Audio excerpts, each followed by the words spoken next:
10वीं में पढ़ने वाले छात्र की अपहरण के बाद हत्या कर दी गई। घटना बिलासपुर की है, जहां 17 साल के रेहान का रविवार देर शाम अपहरण कर लिया गया था। अपहरण की सूचना के बाद पुलिस मोबाइल लोकेशन और मुखबिरों की मदद से आरोपियों तक पहुंची, जिसके बाद सोमवार सुबह पुलिस ने रतनपुर क्षेत्र के रानी गांव से छात्र का शव बरामद किया। पुलिस ने इस मामले में 3 आरोपियों को गिरफ्तार किया है।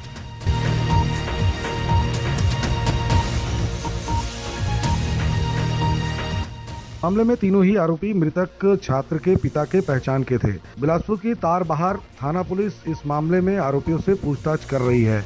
किडनैपरों ने मृतक छात्र के पिता से 50 लाख रुपए की फिरौती की मांग की थी। पुलिस ने बताया कि आसिफ मोहम्मद दीपूपारा में रहते हैं और ऑटो डील का काम करते हैं। उनका 17 साल का बेटा रेहान 10वीं कक्षा में पढ़ता था। वह रविवार शाम करीब 6 बजे घर से निकला, जिसके बाद रात तक वापस नहीं आया। परिजन उसकी रात भर तलाश करते रहे। इसी बीच उनके पास अपहरणकर्ताओं का कॉल आया और 50,000 रुपए की फिरौती की मांग की, जिसके बाद उन्होंने पुलिस को सूचना दी।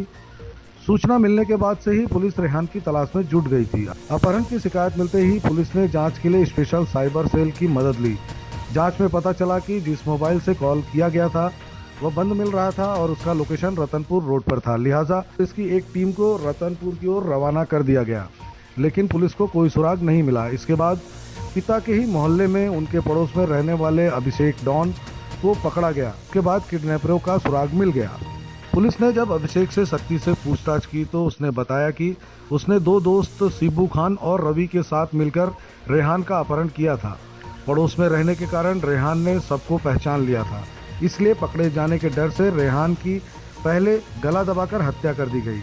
उसके बाद शव को दफना दिया गया। बाद में उसके पिता को फोन कर 50 लाख रुपए की फिरौती की डिमांड की गई थी। हत्या के बाद तीनों आरोपी अपने अपने घर में छिपे हुए मिले ताकि किसी को उन पर शक न हो।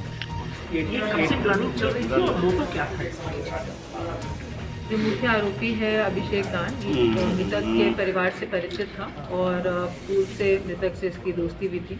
इसको जानकारी प्राप्त हुई थी कि कुछ ज़मीन के सौदे से इनके घर पे पैसा आने वाला है और इसी रकम के लालच में इसने मृतक को बहाने से घर से बाहर बुलाया और 5 बजे करीब मृतक अपने घर से निकला है। उसके बाद से जब परिवार ने संपर्क किया तो इसका मोबाइल स्विच ऑफ आ रहा था। रात ही 11:15 बजे मृतक के फादर के फ़ोन पे उसी के नंबर से कॉल आया, जिसमें फिरौती की रकम की मांग की गई और उसके बाद उन्होंने थाना के 11:30 बजे सूचना सबसे पहली बार दी तारबहार थाने में।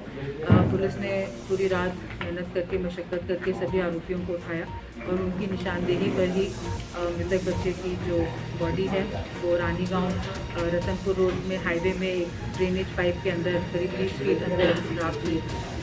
उसी के बाद पूरा घटनाक्रम इसमें स्पष्ट हुआ है, जिसमें कि 3 आरोपी पूरी घटना में सम्मिलित थे। इन्होंने पहले गला घोंटकर इसकी हत्या करी, बॉडी को छुपाया और उसके बाद पिता के फ़ोन पर रैंसम का कॉल किया। इसमें पूरी घटना में 363, 302, 120 की तहत सभी आरोपियों को गिरफ्तार किया।